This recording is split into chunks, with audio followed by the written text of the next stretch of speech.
Me lähdettiin aikana ajamalla paperia ympäri Suomea, mutta keskitytty tähän lähiliikenteeseen, lähilogistiikkaan ja tämmöiseen logistiikan palveluyritykseen eikä niinkään perinteisen kuljetusliikkeeseen. Meillä on autoja, on töitä vaan. Että meillä on logistiikkayritys, me voitaisiin ratkaista teidän ongelmia, jos te luotatte meihin. Tässä meitä on, silloin kun mä tulin, niin oli 11 miestä ja 7 autoa. Nyt meitä on noin 50 ukkoa ja paritusina autoa. Tämä työhyvinvointi on niin kuin kirkastunut mulle semmosena, että mä oon ymmärtänyt sen, että ei meillä voi olla sitä laatua.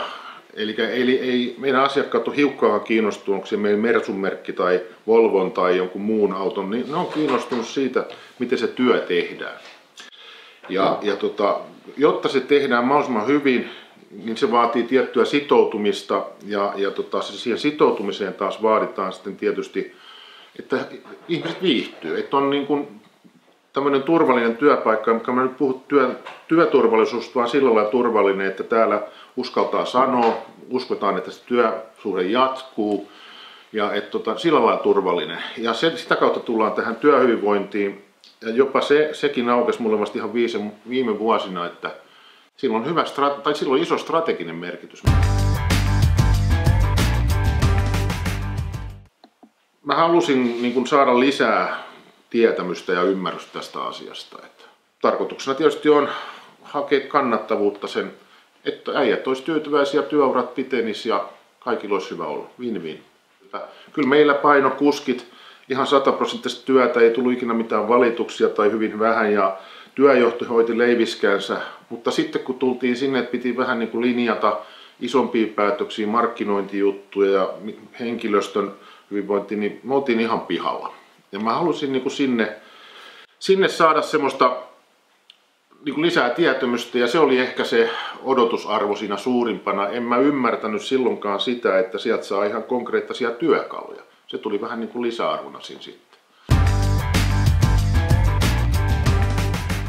Sanotaan niin, että mä oikein odotin aina sitä päivää, koska kumminkin siitä kun mä oon opiskellut, niin se on hirveän pitkä aika. Mä oikein halusin nähdä, millaista on yliopisto, maailma ja elämä ja nykypäivänä ja sitten tämmöinen johtamiskorkeakoulu sanana ja musta semmoinen tosi seksikäs juttu. Ja mä odotin, että se tulee jotain kuivia proffia höpöttämään tai kuivaa juttua, mutta siellä oli tosi hyviä tyyppejä ja sitten niin kuin mä aikaisemminkin totesin, niin kun siellä oli niitä verrokkeja istumassa siinä samassa salissa, kenen kanssa voi vaihtaa ajatuksia ja kun se ryhmä oli musta äärettömän hyvän kokonaan, se ei ollut niin kuin liian iso eikä liian pieni, ja me oltiin kaikki semmoisen U-pöydässä, niin se oli semmoista tiivistä, hyvin vuorovaikutteista ja tehokasta, että mä ajattelin sen niin, että jos tulee joku vastaava kurssi jostakin muulta alalta, niin kyllä mä hakeudun uudestaan. Että nimenomaan tuonne johtamiskorkeakoulun puolelle.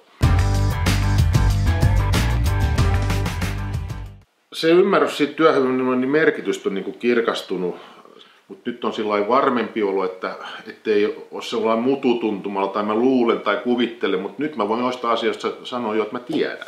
Että tässä kun johtoryhmässä käydään läpi erilaisia asioita, niin se on niin kuin enemmän läsnä se työhyvinvointi.